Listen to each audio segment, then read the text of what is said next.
Okay, class, stop acting like hooligans and turn to page 60 of your textbooks. Today, we study about how the blah blah produces the blah blah by doing the blah blah blah blah blah blah blah blah blah. Sheriff, Mr. Sheriff, may I have your attention, please? Sheriff! How many times have I told you not to draw on your textbooks and classworks? You've reached the final warning, and now I'm sending you to the principal. Take that in your face, Green Goblin. Oops. Sorry.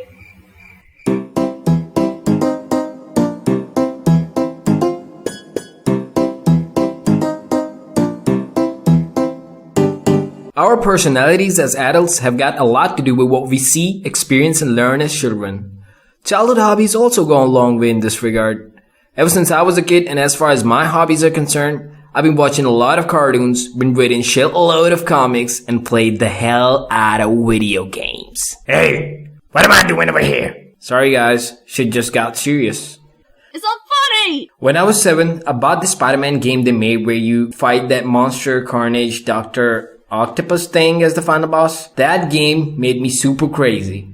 I became such a huge fan of Spider-Man that I even started acting like him. I still remember how I made my own Spider-Man costume, and most of the time when someone was on the door, how I used to embarrass my parents by receiving the people in the same moronic getup. I became this kid who had certain urges to hop between sofas and random furniture just for no reason, and kind of gave me a feeling as if I was jumping or swinging between buildings. And how on earth can I ever forget the Spidey me climbing on the door frames every now and then, like a boss.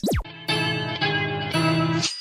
am the one, the way your son don't need a gun to get respect up on the street. Man, childhood was good. Watched all those Spider-Man animated series, watched all the Spider-Man movies, read lots of comics, and how can I not mention the cool action figures I used to collect? Damn, man. I even slept with my Spidey. What? It was a toy! Like seriously? You even use your brain or is it the ass doing the thinking? Okay, I was kidding. Well, I was talking about my craze for Spider-Man. Now, since I was a fervent artist spending most of my time drawing, my Spidey fever had got me making my own Spidey comics. One day, when I took one of my hand-drawn comics to the school, my classmates had got me standing in the spotlight because everyone was like, Wow, look at his paintings. Oh, how did he do that? Oh my god, I think he's awesome. He's so handsome. Can I have your autograph, please? Hey, will you teach me how to draw? Wanna be friends with us? We can have lunch together maybe. Back off, you filthy bitch! He's mine! Let's fight for him. Winner gets the boy. Bring it on!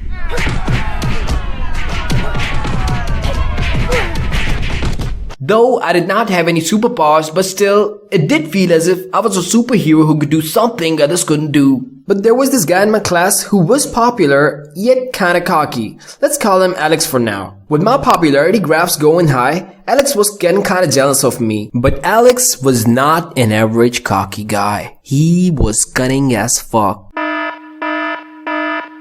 I mean, he was as cunning as a fox. Yeah, no, there's nothing offensive or slang over here. No. By the way, I was saying that Alex was cunning, and he did the most terrible thing one can do with a Spider-Man fan! Hey dude, nice doodles. You seem to be a Spider-Man fan, right? Yes, I am. Well, that means you must be knowing a lot of stuff about Spider-Man, right? Yeah, sort of. You can say that. Well then, how's Spider-Man able to climb walls? That's because Spider-Man has got a lot of sticky hair on his body and he's able to stick on walls. Well, you know what? Spider-Man is so stupid. How is he able to climb walls wearing clothes at the same time? What? Never thought about that. Don't want to think about that. Just the way a die-hard Iron Man fan can take the fact that Tony Stark is nothing without his costume, thinking of how on earth Spidey is able to stick to walls with his costume on is the last thing a webhead wants to think on. Okay, just a reminder for those who don't know it yet, Peter Parker, the guy behind Spidey's mask, has got tiny sticky hair all over his body. that help him stick to walls and stuff. And these here are supposed to be super tiny, like you can't see them. What I, as a diehard Spider-Man fan, don't want to think is that in order to walk, run, and stick to walls, Spidey has got to take his costume off. He just can't stick to walls with them red and blues on.